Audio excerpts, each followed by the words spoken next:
தன்னுயிரை போல் பிற உயிரையும் நேசி என்றனர் முன்னோர் மதன் நாகேஸ்வரன்.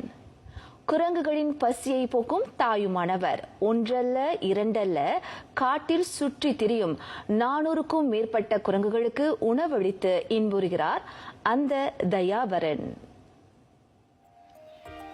ஸ்லாங்கூர் சலாக்திங்கியில் வசிக்கும் மதன் சுமார் 15 ஆண்டுகளாக மந்திகளுக்கு உணவளிப்பதை மகீசன் சேவையாகவே கருதி செய்து வருகிறார். தனி ஒருவராக தமது சொந்த பணத்தில் அந்த வானர படைகளுக்கு தம்மால் இயன்ற வகையில் உதவிக்கரம் நீட்டுகிறார். அவற்றுக்காக சந்தைகளில் கனிகளை கொள்முதல் செய்யும் அதே வேளை ஆங்காங்கே சிதறி கிடக்கும் பழங்களையும் அவர் சேகரிக்கிறார். ஜோஹர் தங்காவை பூர்வீகமாக கொண்ட தாயுள்ளம் படைத்த மதன் வாரத்திற்கு 3 நாட்களை ஒதுக்குகிறார். கொதிகலன் தொழிலாளியான அவர் தமது மாத வருமானத்தில் ஒரு பகுதியை குரங்குகளுக்கு உணவளிப்பதற்காகவே ஒதுக்குகிறார். குரங்குகளுக்கு வாழைப்பழம் பிடிக்கும் என்பது நாம் அறிந்ததே. அதற்காக வாழைத்தோப்பு ஒன்றையும் மதன் பராமரித்து வருகிறார். சில பேர் வீடு பீண்டா பண்ணுவாங்க. அவங்க வச்சிருக்கிற மரத்தை நீ எடுத்துக்கோ, நீ போய் மரத்தில் வேற இடத்துல நட்டுக்கோ சொல்லுவாங்க. அந்த மரத்தை என்கிட்ட கொடுப்பாங்க. அப்புறம் எனக்கு ஃபோன் பண்ணுவாங்க, மாங்காய் யாரும் சாப்பிட மாட்டாங்க, நீ கீழே கொட்டி கிடக்குது, அதை எடுத்துட்டு போய். எனக்கு ரோட்டில் கொட்டி கிடக்கிறது காடி ஏறி போகிறதுக்கு அதை நான் எடுத்து போய் குரங்குக்கு போடுவேன்ல, எனக்கு கால் பண்ணுவாங்க. சில மக்கள் என்ன பண்ணுவாங்க, அந்த வேப்ப மரம்லாம் நிறைய நட்டுருக்க பாருங்க சார், இங்கே நட்டுருக்கேன் அங்கேயும் நட்டுருக்கேன். மலாய்க்காரங்கள் கேட்பாங்க, என் வீட்டில் அம்மா வச்சிருக்கேன் பிள்ளைக்கு, இந்த தமிழர்கள்லாம் என்ன செய்வாங்க அந்த இலையை வச்சு, இது இலையை என்ன பண்ணுன்ட்டு என்கிட்ட ஐடியா கேட்பாங்க. அது சில விஷயங்கள்லாம் நான் சொல்லிக் கொடுப்பேன்.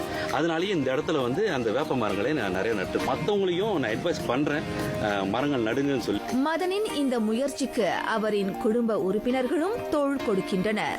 அவர் செய்கிறது ரொம்ப சந்தோஷமான விஷயம். நாங்கள் அந்த விஷயத்துக்கு நாங்கள் எந்த தடவும் செய்யுது ஃபுல் சப்போர்ட் பண்ணுவோம். அவர் எந்த நேரத்தில் என்ன வேலையாக இருந்தாலும் அவர் போகிற இந்த மாதிரி ஒரு விஷயத்துக்கு போகிறப்ப நாங்கள் எதுக்குமே தடவாக நிற்க மாட்டோம். எங்களோட பர்சனல் வேலையாக இருந்தாலும் ஸோ நாங்கள் செக்ரிஃபைஸ் பண்ணிடுவோம் அவருக்கு. எங்களுக்கு பிராணினா ரொம்ப பிடிக்கும். அப்போ வீட்டில் நார்மலாக பிராணி மேலே இன்ட்ரெஸ்ட் இருக்குது. ஆனால் இந்த மாதிரி சாப்பாடு கொடுக்குறது இன்னும் ரொம்ப எங்களுக்கு பிடிக்கும். நாங்கள் அவர் செஞ்சுட்டு சொல்கிறப்போ, சில ஃபோட்டோஸ்லாம் காட்டுறப்போ, வீடியோலாம் பார்க்குறப்போ எங்களுக்கு ரொம்ப மனசு கவலையாக இருக்கும். ஏன்னா நானும் ஒரு பொண்ணு, அதுவும் வயிற்றில் சமைக்கிறதும் ஒரு பொண்ணு, அது குட்டிக்கு பால் கொடுக்குறதும் ஒரு தாயாக இருந்து பார்க்குறப்போ அந்த சாப்பாடு இருந்தால் தானே அது குழந்தைய அது சேஃபாக வச்சுருக்க முடியும். இப்போ அதுக்காக தானே அவங்க போராடுறது.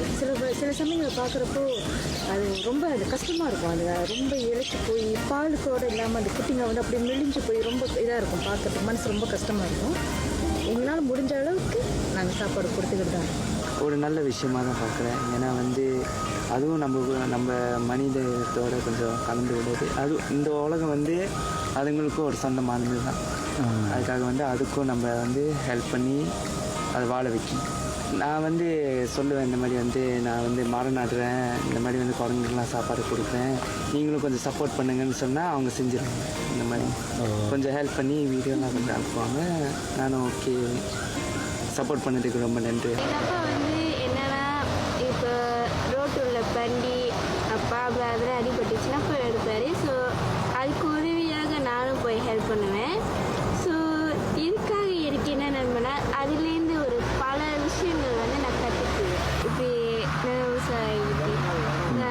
அதுங்களும் தான் ஒரு நம்ம கூட நல்ல பழகு. ஸோ அதுங்களுக்கும் அடிபடும்போது நாம தானே போய் உதவி செய்யணும். மதன் தமது அறப்பணியை விலங்குகள், குறிப்பாக குரங்குகளின் நலனை காப்பதில் மட்டும் நிறுத்திக் கொள்ளவில்லை, இயற்கையை பாதுகாப்பதிலும் கவனம் செலுத்துகிறார். குறிப்பாக மரங்களை நடுவதுடன் அந்த உன்னத பணியில் சுற்றுவட்டார மக்களையும் அவர் ஈடுபடுத்துகிறார். இந்த மரங்கள்லாம் பாக்குறீங்களா, எல்லாமே ஒரு அடையாளமா ஒரு மரங்கள் இருக்கு. ஏன் அது நான் எடுத்துட்டு வரேனாக்கா, ரத்தம் இந்த ரோட்ல அஞ்சுராயி ஒரு 50 மீட்டர் 100 மீட்டருக்கு அடிச்சுட்டு போயிடும். இப்போ மழை காலங்கள் அதிகமாக இருக்கிறனால காடியில் போகிறவங்களுக்கு ஒன்றும் பிரச்சனை இல்லை. இந்த பின்னாடி மோட்டரில் போகிறாங்க பார்த்தீங்களா, அப்போ நான்லாம் வேலைக்கு மோட்டரில் போகிறேன். அந்த தண்ணி நம்ம மேலே படும், தொப்பிலேருந்து ஒளிவி உதறில் படும், மூக்கில் ஏறும், சட்டையில் படும். நம்ம வீட்டுக்கு வரோம், வைப்பு தொடுவாங்க, பிள்ளைங்க கட்டி பிடிக்குங்க, பாசில் கிருமிகள் அதிகமாக ஆகும் சார். அந்த கிருமியை தடுக்க வகையில் தான் நான் இது எடுத்து போகிறேன். ஒரு 200க்கும் மேற்பட்ட மரங்கள்லாம் நட்டிருக்கேன். சில ப்ரோக்ராம் நான் செய்வேன், அறிவனிதா. அப்புறம் சொந்தமாக தான் நான் என்ஜிஓ சார்ந்து எதுவும் இல்லை, பொலிட்டிக்கல் சம்பந்தமும் எதுவும் இல்லை, சொந்த பணத்திலேயே என்னோட தனிநபர் இதில் நான் செஞ்சுட்டு இருக்கேன். தனி ஒரு மனிதனுக்கு உணவில்லை எனில் இந்த ஜகத்தினை அழித்திடும் உதவுவோம் என ஓங்கி ஒலித்தான் பாரதி. அந்த மகாகவி காட்டிய வழியில் பயணிக்கும் மதன் வாயில்லா பிராணிகளின் வயிற்றை நிரப்பும் அறத்தை விரும்பி செய்கிறார்.